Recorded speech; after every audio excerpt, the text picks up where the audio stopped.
نحمدہ ونصلی ونسلم علی رسولہ النبی الامی الکریم وعلی آلہ وصحبہ اجمعین، اما بعد۔ لاہور کی سرزمین کو یہ اعزاز حاصل ہے کہ دنیائے تصوف و طریقت کا امام حضرت سیدنا علی بن عثمان الحجویری المعروف حضرت داتا گنج بخش علی حجویری رحمۃ اللہ تعالیٰ علیہ کا مزار پر انوار یہاں موجود ہے، اور آپ کے وجود مسعود اور آپ کے یہاں قیام اور اس کے بعد یہیں مزار کی یہ برکت ہوئی کہ اللہ رب العزت نے ہر وہ شے، ہر وہ چیز، ہر وہ فرد، ہر وہ مقام، ہر وہ بات جو حضرت داتا گنج بخش علی حجویری رحمۃ اللہ تعالیٰ علیہ سے منسوب ہو گئی،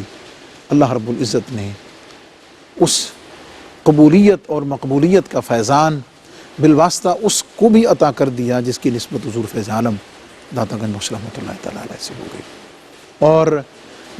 گنج بخش فیض عالم مظہر نور خدا، ناقص آرا پیر کامل، کامل آرا رہنما، اس کی مقبولیت کا راز تو اس سے کہیں بڑھ کر ہے کہ ایک جانب اگر یہ حضور فیض عالم داتا گنج بخش رحمۃ اللہ تعالیٰ علیہ کی مدح میں ہے، آپ کی تعریف اور توصیف میں ہے، تو دوسری جانب اس کے فرمانے والے حضرت خواجہ خواجگاں معین بے کساں حضرت خواجہ معین الدین چشتی اجمیری رحمۃ اللہ تعالیٰ علیہ ہیں۔ حضور داتا صاحب رحمۃ اللہ تعالیٰ علیہ آپ کی تعلیمات، آپ کے ارشادات پر مشتمل پروگرام جو آپ کی کتاب کے عنوان سے ہے کشف المحجوب شریف لے کر آپ کا میزبان مفتی محمد رمضان سیلوی حاضر خدمت ہے، اور حضور فیض عالم داتا گنج بخش رحمۃ اللہ تعالیٰ علیہ کی اس کتاب پر تشریحی، توضیحی، معنی و مطالب پر بڑی فکری، علمی اور روحانی انداز میں گفتگو کے لیے ہمیشہ تشریف فرما ہوتے ہیں حضرت علامہ مولانا محمد شہزاد مجددی صاحب۔ السلام علیکم ورحمۃ اللہ تعالیٰ وبرکاتہ۔ کشف المحجوب شریف کا 11واں باب ہے اور ذکر ہے حضرت جنید بغدادی سید الطائفہ امام العارفین حضرت جنید بن محمد بن جنید البغدادی رحمۃ اللہ تعالیٰ علیہ کا، اور گزشتہ پروگرام میں ہم نے ان القابات پر اور ان القابات کی روشنی میں آپ کی شخصیت پر بات کی تھی جو القابات حضور فیض عالم داتا گنج بخش رحمۃ اللہ تعالیٰ علیہ نے آپ کے ذکر میں بیان فرمایا، اور اس کا طر امتیاز طریقت و شریعت کا امتزاج آپ کی شخصیت میں اور دونوں میں مرتبہ امامت پر فائز ہونا، اور خصوصی لفظ مفتی اعظم کا اس دنیا میں اور آپ کی امامت پر طریقت و شریعت میں کسی کو اعتراض نہیں، سب اتفاق رکھتے ہیں۔ اس کے ساتھ ساتھ ایک بات کہ آپ مسند ہیں، یعنی روایت حدیث خود آپ فرماتے ہیں۔ ہم آج کے اس پروگرام کو حضور سیدی حضرت جنید بغدادی رحمۃ اللہ تعالیٰ علیہ آپ کی اس روایت کے ساتھ ذکر کو آگے بڑھاتے ہیں کہ جس سے حضرت جنید بغدادی رحمۃ اللہ تعالیٰ علیہ نے خود اپنی سند کے ساتھ آگے روایت فرمایا ہے، وہ الفاظ کیا ہیں اور وہ اس کے معنی و مطالب کیا، اس پر بات کرتے ہیں، اور پھر انشاءاللہ العزیز آپ کے ذکر کو مزید جاری رکھتے ہیں۔ جی، بسم اللہ الرحمن الرحیم، الحمدللہ رب العالمین والصلاة والسلام علی اشرف الانبیاء والمرسلین وعلی آلہ وصحبہ اجمعین۔ مفتی صاحب، حضرت سیدنا جنید بغدادی رحمۃ اللہ تعالی علیہ علم حدیث میں جو آپ کا ذوق ہے اور جو آپ کی مناسبت اس علم کے ساتھ ہے وہ آپ اس بات سے چھلکتی ہے۔ آپ فرماتے ہیں کہ میرے شیخ نے حضرت سری سکتی رحمۃ اللہ تعالی علیہ نے جو مجھے وصیتیں فرمائیں، اس میں علمی اعتبار سے ایک بہت بڑی اور خاص وصیت یہ تھی کہ کن محدثاً صوفیاً ولا تکن صوفیاً محدثاً۔ بڑی خوبصورت اصطلاح ہے، سبحان اللہ۔ فرمایا کہ ہمیشہ محدث صوفی بننا، صوفی محدث نہ بننا، یعنی تمہارے تصوف پر علم حدیث کا غلبہ رہے، تمہارے علم حدیث پر تمہارے تصوف کا غلبہ نہ رہے۔ یہ جو بات آپ نے فرمائی اس کا یہ نتیجہ تھا کہ آپ حضرت سیدنا جنید بغدادی رحمۃ اللہ علیہ کا ایک میں نے قول پڑھا بھی تھا پچھلی دفعہ، آپ نے فرمایا علمنا ھذا مشید بالکتاب والسنہ۔ اچھا، دوسری جگہ فرماتے ہیں علمنا ھذا یعنی علم التصوف مشبک بحدیث رسول اللہ صلی اللہ علیہ وسلم، اس کو اسٹرینتھ ملتی ہے، تقویت ملتی ہے حدیث رسول صلی اللہ علیہ وسلم، ظاہری بھی باطنی بھی،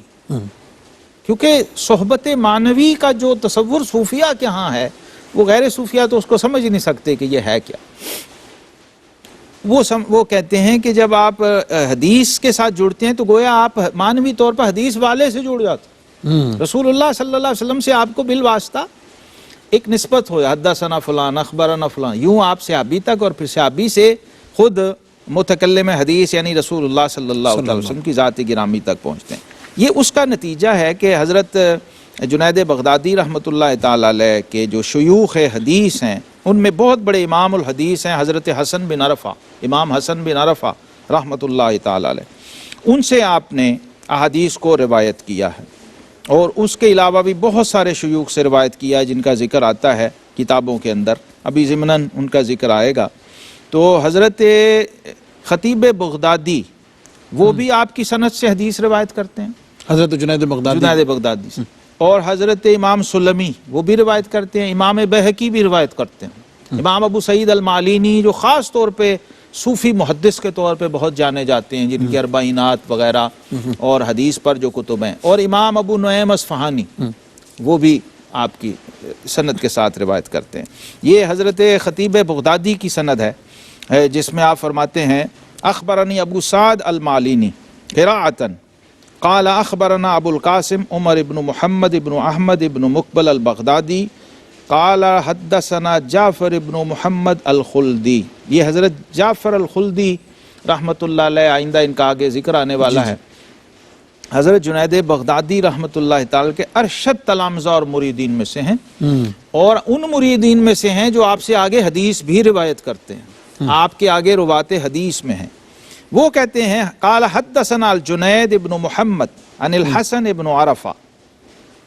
اور وہ کہتے ہیں اخبرنی الحسین بن علی التناجیری. پھر دوسری سند آ رہی ہے، اسی حدیث کی دوسری سند آ گئی. وہ کہتے ہیں قال اخبرنا عبداللہ ابن عثمان الصفار قال حدثنا ابن مخلد قال حدثنا الحسن ابن عرفہ قال حدثنا محمد بن کثیر الکوفی عن عمر بن قیس عن عطیہ عن ابی سعید الخدری رضی اللہ تعالی عنہ قال قال رسول اللہ صلی اللہ علیہ وسلم اتقوا فراست المؤمن فإنہ ینظر بنور اللہ. مومن کی فراست سے ڈرو کہ وہ اللہ کے نور سے دیکھتا ہے. ثم قرأ ان فی ذلک لآیات للمتوسمین ای للمتفرسین. خود ہی آقا کریم علیہ السلام نے اس کی تفسیر بھی، حدیث کی تفسیر آیت سے بیان فرمائی ہے کہ جس میں قرآن نے کہا کہ بے شک اس میں جو اہل فراست ہیں ان کے لیے بہت بڑی بڑی کھلی نشانیاں ہیں، اور فرمایا کہ مومن کی فراست سے ڈرو، اس کے نور باطن سے ڈرو کہ وہ اللہ کے نور سے دیکھتا ہے. یہی روایت جو ہے حضرت امام سلمی لائے ہیں اسی سند کو. آپ دیکھیں ان کی سند جو ہے تبرکاً، چونکہ کبھی کبھی ہم ذکر کرتے ہیں، آپ کہتے ہیں حضرت امام سلمی فرماتے ہیں حدثنا محمد بن عبداللہ الحافظ قال حدثنا بکیر بن احمد الحداد الصوفی بمکہ حدثنا الجنید ابن محمد ابو القاسم الصوفی. ساتھ لاتے ہیں حدثنا الجنید ابن محمد ابو القاسم الصوفی حدثنا الحسن بن عرفہ حدثنا محمد بن کثیر الکوفی عن عمر بن قیس الملائی عن عطیہ عن ابی سعید رضی اللہ عنہ قال قال رسول اللہ صلی اللہ علیہ وسلم احذروا فراست المؤمن فإنه ينظر بنور اللہ تعالی وقرأ ان فی ذلک لآیات المتوسمین قال للمتفرسین. یعنی جو فراست والے ہیں اور جو باطنی نور والے ہیں، جب ان کی مجلس میں جاؤ تو ذرا احتیاط سے بیٹھو. اسی روایت سے حضرت جنید بغدادی رحمۃ اللہ علیہ نے مفتی صاحب جو پہلی مجلس سے واعظ آپ نے شروع کی تھی، جس کا آگے ذکر آئے گا کہ وہ اس کا پس منظر کیا ہے. اچھا، وہاں جب آپ نے وہ حلقہ شروع کیا، پہلے پیر بھائیوں نے کہا، پھر شیخ نے فرمایا، پھر بارگاہ رسالت آپ صلی اللہ علیہ وسلم براہ راست ہو گیا، تو اب شیخ نے مرید بھیجے اور کہا کہ بھائی اب تو نے پیر بھائیوں کی بھی نہیں مانی، ہماری بات کو بھی تم نے توجہ نہیں کی، تو اب تو شروع کر دو. تو خیر آپ نے شروع کیا، اور جس دن وہ مجلس سجی، اللہ اکبر، بغداد میں ایک عید کا سما تھا، ایک نصرانی نوجوان بھی اس محفل میں آ گیا. پہلی مجلس واعظ. تو جب آپ نے جناب وہ شروع کیا اور جب ختم ہوا، لوگوں نے سوال جواب شروع کیے، تو اس نے، اب وہ مسلمانوں کے حلیے میں ہے، ظاہر سب کو پتہ ہے یہ ہم میں سے ہے، وہ یہ تھوڑی ہے کہ میں بتا کے آیا کہ میں عیسائی ہوں. اسلامی وضع کا طالب آصف اس نے کہا جی ایک سوال ہے. جی. اس نے کہا کہ آپ کے نبی صلی اللہ علیہ وسلم نے فرمایا اتقوا فراست المؤمن فانه ينظر بنور اللہ. مومن کی فراست سے ڈرو کہ وہ اللہ کے نور سے دیکھتا ہے. اس کا مطلب کیا ہے؟ آپ نے فرمایا اس کا ظاہری مطلب بتاؤں کہ باطنی؟ اس نے کہا جی دونوں بتا دیں. ظاہری بھی اور باطنی دونوں معنی دونوں بتا دیں. فرمایا ظاہری مطلب تو یہ ہے کہ اللہ اپنے مومن بندے کو ایک ایسی فراست دیتا ہے کہ وہ لوگوں کے احوال کو جان لیتا ہے. اور باطنی مطلب یہ ہے کہ تیرا کلمہ پڑھنے کا وقت آ گیا ہے، اب زنار کو توڑ دے اور مسلمان ہو جائے. واہ واہ سبحان اللہ. اس نے وہی مجلس میں کھڑے ہو کے کہا اشہد ان لا الہ الا اللہ وحدہ لا شریک لہ اشہد ان محمدا عبدہ ورسولہ. سبحان اللہ. یہ آغاز تھا، یہ ابتدا تھی آپ کی پہلی مجلس واعظ کی. اور پھر کہتے ہیں کہ جو وہاں لوگ بیٹھے ہوتے تھے، بڑے بڑے اکابر اجلہ شیوخ، کیا کیفیت ہوتی مفتی صاحب؟ معاصرین کہتے ہیں شاعر آئے ہوتے تھے.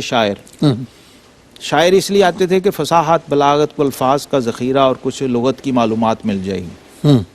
متکلمین آئے ہوتے تھے کہ علم الکلام کی چیزیں مل جائیں گی. فلاسفہ آئے ہوتے تھے کہ فلسفے کے کچھ منہ شگافیاں اور کچھ باریکیاں اور کچھ لطافتیں ملیں گی. علم صرف و نحو والے آئے ہوتے تھے کہ زبان و بیان کے حوالے سے کچھ نئی چیزیں ملیں گی. محدثین آئے ہوتے تھے کہ جنید کی جو نادر اسناد ہیں اس سے جب وہ روایت کریں گے تو ہم ان کو جمع کر لیں حدیث کو لے گے. لیں گے. مفسرین آئے ہوتے تھے کہ تفسیر میں دیکھتے ہیں جنید بغدادی رحمۃ اللہ علیہ کیا کہتے ہیں. صوفیاء آئے ہوتے تھے کہ جن کا اصل میدان تھا کہ آج جنید کلام کریں گے احوال پر، کیونکہ پہلے یہ ریئر تھا، نادر تھا ہی نہیں، تو اس کو تو ترستے تھے نا لوگ، خصوصاً تصوف والے لوگ. وہ تو ایک عجیب تنوع اور ورائٹی تھی اس مجلس میں، اور ہر سبجیکٹ کے اسپیشلسٹ جمع ہوئے ہوتے تھے اور آپ سے استفادہ کر رہے ہوتے تھے، آپ سے فیض لے رہے ہوتے تھے، برکتیں سمیٹ رہے ہوتے تھے، اور پھر جا کے گواہی دیتے تھے کہ ہم نے علم اور حال کا ایسا امتزاج و اجتماع کبھی ایک شخص میں نہیں دیکھا. معزز ناظرین، حضرت جنید بغدادی رحمۃ اللہ تعالیٰ علیہ کی جو عظیم شخصیت اور جس کے مختلف پہلوؤں پر ہم بات کر رہے ہیں، اور جس میں سے نچوڑ شریعت و طریقت کے ساتھ پھر آپ کا مسند ہونا کہ آپ نبی کریم علیہ الصلوۃ والسلام کی حدیث کو اپنی سند سے روایت کرتے ہیں. اور بنیادی نقطہ اس میں جو قابل توجہ ہے کہ صوفی، عارف یا صاحب طریقت، اس کی پہچان اول و آخر نبی کریم علیہ الصلوۃ والسلام کے فرامین، حضور علیہ السلام کی سنت اور شریعت ہے. اس بات کو آگے جاری رکھیں گے، لیکن واپس آتے ہیں مختصر سے وقفے کے بعد. ویلکم بیک معزز ناظرین. پروگرام کشف المحجوب اور ذکر ہے حضرت جنید بغدادی رحمۃ اللہ تعالیٰ علیہ کا، اور حضرت سری سختی رحمۃ اللہ علیہ کا جو حوصلہ افزائی اور تربیت اور شفقت کے لیے اور اس اظہار میں بغیر کسی بخل کے آپ نے جو فرمایا، تو دیکھنے کی بات آپ فرما رہے تھے کہ جو سبحان اللہ، اس کا جو مقام ہے وہ اپنی جگہ برقرار ہے. اچھا، انہوں نے شیخ اپنے مرید کے مقام کا ظاہر ہے مشاہدہ کیا ہے، اور اس کی گواہی تو آگے حضرت جنید بغدادی نے خود دی ہے کہ پہلے میں یہ سمجھتا تھا کہ واقعی جب یہ بات کہی تو اس کا مجھ پہ اثر بھی تھا. مفتی صاحب جی ہاں، یہ ایک بڑی باریک بات میں عرض کرنے لگا ہوں. حضرت جنید بغدادی فرماتے ہیں کہ ان کے اس فرمان کا مجھ پر ایک اثر یہ بھی تھا کہ میں سمجھتا تھا کہ میرا مقام اتنا بڑھ گیا ہوا ہے کہ اب میں پبلکلی بیٹھ کے باتیں نہ کروں. یہ تو اور بھی لوگ مجھ میں لگا کے بیٹھے تھے واز والے. اندر جو میرے ایک چیز تھی، وہ کہتے میرے اندر باطن میں یہ ایک چیز چھپی ہوئی تھی، تو میں اس لیے پبلکلی نہیں بیٹھتا تھا کہ ٹھیک ہے خواص بیٹھے وہاں بندہ بات کرے تو اور بات، ایویں عوام کے مجموعوں میں بیٹھ کے تو میں نے اس وجہ سے بھی کسی سے واہ واہ کروا کے میں نے کیا لینی ہے. انہیں پتہ تھا کہ میرے معارف اتنے بلند ہیں کہ عامت الناس اس کی داد بھی دیں تو وہ داد نہیں ہے، خواص ہی اس کی داد دے سکتے. تو اس کی وجہ سبب کہتے ہیں وہ یہ تھا کہ میرے شیخ نے کہا ہوتا کہ یہ مجھ سے بڑھ گیا ہوا ہے. تو پھر وہ جب 3 درجوں سے ہو کے یہ حکم بارگاہ رسالت آپ صلی اللہ علیہ وسلم سے آیا تو کہتے ہیں میں شیخ کی خدمت میں گیا. ان 3 درجوں کی وضاحت ضروری ہے کہ حضرت سری سختی رحمۃ اللہ تعالیٰ علیہ کے دور مبارک میں جو پیر بھائی تھے، یعنی آپ کے یعنی ساتھی تھے، انہوں نے حضرت جنید بغدادی سے عرض کی کہ آپ کچھ ارشاد فرمائیں کہ ہمارے دلوں کو سکون اور راحت ملے. آپ نے انکار کر دیا اور فرماتے ہیں کہ ایک رات حضور علیہ الصلوۃ والسلام نے خواب میں تشریف لا کر زیارت کرائی، اور حضور نے فرمایا کہ جنید لوگوں کو کچھ سنایا کرو، اس لیے کہ تیرے بیان سے اللہ تعالیٰ ایک عالم کی نجات فرمائے گا. فرماتے ہیں جب میں بیدار ہوا تو دل میں وہی بات کہ کہ اپنے مرشد سے میں اتنا بلند ہو گئے کہ حضور مجھے فرما رہے ہیں، حضور مجھے ارشاد فرما رہے ہیں۔ اور جب صبح ہوئی حضرت سری سکتی رحمۃ اللہ علیہ نے ایک مرید بھیجا اور حکم دیا کہ جنید نماز سے فارغ ہوں تو انہیں کہو کہ میرے مریدوں کی درخواست تم نے رد کر دی، کچھ نہ سنایا۔ بغداد کے شیوخ نے سفارش کی، اسے بھی تم نے رد کر دیا۔ میں نے بھیجا، تم بھی آمادہ نہ ہوئے۔ اب حضور علیہ الصلوۃ والسلام کا تمہیں حکم ملا ہے، لہٰذا اس حکم کی تعمیل کرو۔ اللہ پھر یہ فرمایا، ابھی جا کے انہوں نے تو بیان نہیں کی نا بات، جی ہاں، شیخ کو جا کے آپ نے تو بیان نہیں جی ہاں، یہ حکم سنتے ہی جواب میں کہلا بھیجا، حضور جو میرے دماغ میں افضلیت کا سودا سمایا ہوا تھا وہ نکل گیا، وہ نکل گیا۔ میں نے اچھی طرح سمجھ لیا ہے کہ سری سکتی میرا مرشد کامل ہے اور میرے تمام حالات ظاہر و باطن سے مشرف ہے، یعنی انہیں معلوم ہے کہ وہ کیسے ہیں۔ اور یہ بات میرے خیال میں مکمل نہیں ہوگی جب تک ہم یہ شامل نہ کر رہے ہیں کہ حضرت جنید بغدادی رحمۃ اللہ علیہ نے پھر حضرت سری سکتی علیہ الرحمہ سے پوچھا کہ آپ کو پتہ کیسے چلا کہ مجھے خواب میں حضور نے کرم فرمایا ہے اور زیارت ہوئی ہے، مجھے حکم ملا ہے؟ تو اگلا جواب آپ فرماتے ہیں کہ میں اللہ تعالیٰ کے جمال سے خواب میں نے شرف حاصل کیا،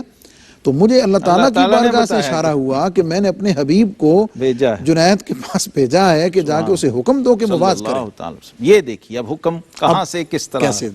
یعنی بارگاہ الہی سے آیا، حضور علیہ السلام کے وسیلے سے آیا، اور اس میں موٹیویشن دیکھیے مفتی صاحب۔ ایک اور اس کا ایک نیا اینگل جو ہے وہ یہ ہے، شروع کہاں سے ہوا تھا؟ پیر بھائیوں سے، یعنی طلب سچی تھی نا جی، وہ کتنی صداقت سے کہہ رہے تھے، اپنے پیر بھائی کے مرتبے کو ایڈمٹ کرتے ہوئے وہ کہہ رہے تھے کہ حضرت کو ہمیں سکون، وہ سکون کیا تھا کہ اس موضوع پہ بات کرنے والا کوئی نہیں، تو آپ جیسے لوگوں کی ضرورت ہے، آپ بولیے ہماری ضرورت پوری ہو۔ شیخ بھی جانتے تھے ضرورت کو، شیوخ بغداد بھی جانتے تھے کہ یہ شخص کوالیفائیڈ ہے اور یہ اس کے لیے پورا کرے گا۔ وہ سچی طلب کہاں سے گئی؟ پھر بارگاہ رسالت میں آپ صلی اللہ علیہ وسلم سے حکم آیا اور اس میں امت کا مفاد و نفع اس کو سامنے رکھا گیا، اور پھر بارگاہ الہی سے اللہ تعالیٰ کو اپنے دوستوں کی طلب کا کتنا پاس ہوتا، اور اس میں پھر اسرار جو چھپے ہوئے تھے وہ آپ پر کھلنے تھے کہ مجھ پر یہ راز کھلا کہ میرے شیخ جو ہیں انہیں پتہ ہے سارا معاملہ، اور شیخ کے معاملے میں جب یہ پوچھا اور انہوں نے کہا کہ مجھے اللہ تعالیٰ نے بتایا ہے، اب یہاں آ کے بات مکمل ہوئی اور حضرت جنید بغدادی پر یہ حقیقت کھلی کہ میرے شیخ کا مقام کیا ہے، کہ میرے پاس تو اللہ کے حبیب آتے ہیں اور میرے شیخ کے پاس اللہ تعالیٰ خود آتا ہے۔ اس کے انوار و تجلیات اس واقعے نے یہ حقیقت کھولی کہ میرے شیخ کا مقام و مرتبہ کیا ہے۔ اب وہ دوبارہ سے پھر اسی پروسیس میں آ گئے ہیں، پھر طلب میں ہیں اور پھر تجسس میں ہیں، اور اس بات کے اعتراف میں آپ نے یہ جو بات کہی کہ میرے شیخ بہرحال شیخ ہیں، اور یہ ہر بڑے بزرگ نے کہی ہے، جس کے بھی شیخ نے یہ کہا بھی نا کہ آپ ہم سے بڑھ گئے ہیں آپ کا، اور واقعی بڑھ گئے ہوئے تھے، یہ نہیں کہ ہم نہیں کہتے نہیں بڑھے، وہ بڑے ہوئے تھے یا بعد میں بڑھ گئے، کیونکہ اس امت میں یہ کمال بہرحال ہے، موجود ہے۔ مثل امتی کا مثل المطر، پتہ کوئی نہیں، آپ صلی اللہ علیہ وسلم نے فرمایا بارش کی مثال ہے میری امت کی، کہ لا یدری اولہ خیر ام آخر، پتہ نہیں شروع میں بہتر برس جائے، تیز برس جائے آخر، تو یہ تو اس امت میں رکھی گئی ہیں یہ چیزیں، لیکن ہر اس شیخ پر، جیسے قاضی ابو یوسف رحمۃ اللہ کہتے ہیں نا کہ میں نے اپنے شیخ سے امام سے اختلاف کیا کئی مسائل، لیکن تحقیق کے بعد جب میں آخر میں آتا تو پھر میں وہی پہنچتا جہاں امام اعظم ابو حنیفہ رحمۃ اللہ، تو یہ شیوخ پر بھی یہ باتیں بعد میں جب انتہا کے درجے کو پہنچتے تھے تو یہ کھل جاتا تھا کہ ایک جنید بغدادی بنانے کا کریڈٹ الدال علی الخیری کا فاعلی، وہ بہرحال شری سکتی کے ہی نام حمال میں جانا ہے، تو ان کا اپنا جمع ہو کے ایک ان کا کریڈٹ بہرحال ہمیشہ مسلم رہتا ہے اور رہا ہے، اور اس کو ان بزرگوں نے مانا۔ حضرت جنید بغدادی رحمۃ اللہ کا جو ذوق علم ہے مفتی صاحب جی، اس پہ ہم بات کر رہے ہیں، آپ کے بارے میں آپ کے جو معاصرین ہیں وہ کہتے ہیں کان الجنید ابن محمد ابن الجنید قد سمع الحدیث الکثیر من الشیوخ، کثیر شیوخ سے حدیث سنی، وشاہد الصالحین و اہل المعرفہ، بہت سارے صالحین اور اہل معرفت سے استفادہ کیا، والروزی کا من الذکاء و ثواب الجوابات فی فنون العلم ما لم یرا فی زمانہ مثل، جو معرفت، جو ذکاوت، جو ذہانت اور جو حاضر جوابی مختلف علوم و فنون میں آپ کی ایک ذات میں تھی، وہ آپ کے زمانے میں کسی اور شخص میں نہیں دیکھی گئی عند احد من قرنائہ، ان کے اہل زمانہ معاصرین میں وہ نہیں، ولا ممن ارفع سنا منہ، جو عمر میں ان سے بڑے تھے، سینئرز تھے، ان کے اندر بھی اس طرح کی ذکاوت اور اس طرح کی ذہانت نہیں دیکھی گئی۔ ممن کان ینسب منہم الی العلم الباطن والعلم الظاہر، دونوں کے اندر نہیں تھی، فی عفاف و عزوف عن الدنیا و ابنائہا، دنیا کے معاملوں میں، دنیا داری اور ترک دنیا اور زہد کے معاملوں میں، اور ریاضت و مجاہدے کے معاملے میں، اور تصفیہ و تزکیہ باطن کے معاملے میں۔ تو کہتے ہیں آپ نے ایک بار خود فرمایا، انہ قال ذات یوم کنت افتی فی حلقۃ ابی ثور الکلبی الفقی ولیا 20 سنہ، اللہ اکبر۔ کہتے ہیں میں فتویٰ دیتا تھا اپنے شیخ کے حلقے میں ان کی موجودگی میں، ان کی اجازت سے، جبکہ میری عمر 20 سال تھی۔ اور ذوق علم مفتی صاحب میں نے کسی صوفی میں نہیں ایسا دیکھا سنا پڑا۔ فرماتے ہیں حضرت جعفر خلدی رحمۃ اللہ علیہ روایت کرتے ہیں، کہتے ہیں قال الجنید ذات یوم ما اخرج اللہ الی الارض علما وجعل للخلق الیہ سبیلا الا وقد جعل لی فیہ حظا ونصیبا۔ سبحان اللہ۔ روئے زمین پر کوئی علم ایسا نہیں جو اللہ نے کسی مخلوق کو دیا اور وہ میرے پاس نہ ہو۔ بہت بڑا، کتنی بڑی بات، بہت بڑا۔ ایسی وسعت، ایسی جامعیت کہاں کسی میں ہوگی؟ اور یہی وجہ ہے کہ معاصرین، وہ جو حضور داتا صاحب نے فرمایا مقبول اہل ظواہر کیوں نہ ہوں، اہل باطن کیوں نہ ہوں، ان میں ہر ایک کو پتا کہ بھئی وہ چیز ملے نظر، گی، اور پھر اصول کے جہاں سے کچھ ملتا ہو، مزہ یہ ہے کہ جو آ رہا ہے اسے مل رہا ہے، خالی نہیں جا رہا، طلب سے سوا مل رہا ہے، ثواب مل رہا ہے۔ اور جو آتا ہے وہ حیران جاتا ہے کہ یار کسی انسان میں ایسی خوبیاں اور کمالات بھی ہو سکتے ہیں۔ اچھا پھر ادھر علم ظاہر یہ ہے، روحانیت میں کیا ہے؟ فرماتے ہیں سمیت الجنید یقول ما نزعت صوبی للفراش منذ 40 سنہ، رات کو سونے کے لیے 40 سال سے بستر بچھایا ہی نہیں۔ سبحان اللہ۔ تو پھر اتنی خوبیاں اور 40 سال ہمیں تو نہیں نا، 40 سال سونے کے لیے بستر بچھایا ہی نہیں۔ اللہ۔ ہائے ہائے ہائے۔ اور پھر ہی مفتی صاحب وہ پرنسپل تیار ہو سکتا نا جس کے اسکول میں پڑھنے والے ایک اسٹوڈنٹ کا نام گنج بخش فیض عالم، داتا گنج بخش حجویری رحمۃ اللہ تعالیٰ، پھر ہی وہ امام تیار ہو سکتا نا جس کے جنیدی مرید اور شاگرد اور مریدوں کے اور شاگردوں کے ابو بکر شبلی اور حضرت علی الحسری اور ابو الفضل الختلی اور حضرت علی حجویری، یہی شجرہ ہے نا۔ جی اسی سے۔ معزز ناظرین، جو نبی کریم علیہ الصلوۃ والسلام کی جانب سے آپ کو حکم ملا اور پھر جو اللہ رب العزت کی بارگاہ سے آپ کے شیخ حضرت سری سکتی رحمۃ اللہ تعالیٰ علیہ، درمیان میں ایک مختصر سا جو بات زیر بحث ہے وہ یہ کہ فرماتے تھے کہ میرے دماغ میں جو سودا تھا ان کے اس فرمان، بالکل فرمان کی وجہ سے جو سودا تھا کہ شاید میں ہو جاتا ہے افضل ہوں ہی صحیح، وہ اس فرمان سے ختم ہو گیا۔ اس سے حضور جو میں چاہوں گا کہ اس ہمارے پروگرام کا اختتامیہ اسی پر ہو جائے، وہ یہ ہے کہ جو ایک ادب ملتا ہے مرید کے لیے، اللہ ایک ادب ملتا ہے شاگرد کے لیے، سالک کے لیے، طالب کے لیے، کہ وہ کسی بھی حال میں اپنے آپ کو بے نیاز نہ سمجھے۔ اور آپ کے مریدوں میں ایسا واقعہ ہے نا، اس لوگ، ایک شخص آیا مرید تھا، اس نے کہا حضور میں اب یعنی کہ فارغ ہو گیا اس باغ سے، کمال اب میرے مکمل ہو گئی منزل، تو اب مجھے اجازت دے دیجیے میں اپنے وطن واپس جاؤں، کوئی خدمت کروں جا کے۔ ہمارا بیٹا وہ تو ٹھیک ہے، تمہارے اسباق مکمل ہو گئے تمہیں، لیکن یہ تم نے اندازہ کیسے لگایا کہ تیرے اسباق مکمل ہو گئے، تیرا منزل پوری ہو گئی؟ کہتا حضور دن میں 5 بار میں اللہ تعالیٰ کا دیدار کرتا ہوں، 5 بار دیدار الہی ہوتا مجھے۔ تو فرمایا کہ کس وقت ہوتا ہے؟ کیونکہ جب میں وضو کرنے لگتا ہوں، 5 وقت جب وضو کرتا ہوں تازہ، تو اس وقت مجھے دیدار الہی و ذات باری کے انوار و تجلیات نظر آتے ہیں۔ تو تھپکی دی کندھے پہ، فرمایا بیٹا وہ تیرے وضو کا نور ہے، وہ ذات باری تعالیٰ کے ذات و صفات و اسماء کا نور نہیں ہے، وہ تو ابھی تیرے وضو کا نور ہے، ابھی تو وضو تک پہنچا ہے، اس کے بعد نماز آئے گی، اس کے بعد روزہ آئے گا، پھر زکوٰۃ آئے گی، پھر حج آئے گا، پھر ذات باری تعالیٰ کی بارگاہ ہے۔ اللہ اکبر۔ معزز ناظرین، بڑی دلچسپ اور بڑی معنی خیز اور تربیت پہ مبنی اور بڑی کچھ تدبر کی دعوت دیتے ہوئے حضرت جنید بغدادی رحمۃ اللہ تعالیٰ علیہ کے ذکر پاک، جس کی آپ کہہ لیجئے کہ برکات میں سے ایک برکت یہ ہے کہ ایسی باتیں میں سمجھتا ہوں کہ حضور فیض عالم داتا گنج بخش رحمۃ اللہ علیہ کے اس پروگرام اور کشف المحجوب شریف اور اس نسبت کی برکت سے عطا ہو جاتی ہیں کہ شاید ناظرین اور باقی لوگوں کو شاید سینکڑوں کتابیں کھنگالنے سے بھی وہ نہ مل سکیں۔ پروگرام کا وقت ختم ہوا چاہتا ہے۔ بہت بہت شکریہ جناب آپ کی تشریف آوری اور کلمات کا۔ معزز ناظرین، انہی الفاظ کے ساتھ آپ سے اجازت چاہتے ہیں۔ اپنا اپنوں کا دائیں بائیں سب کا بہت خیال رکھیں، اور تصورات کی دنیا میں عقیدتوں کی معراج حضور سید فیض عالم داتا گنج بخش رحمۃ اللہ علیہ آپ کے فیوضات و برکات سے متمسک رہنے کی دعا کرتے ہوئے آپ سے اجازت چاہتے ہیں۔ والسلام علیکم ورحمۃ اللہ تعالیٰ وبرکاتہ۔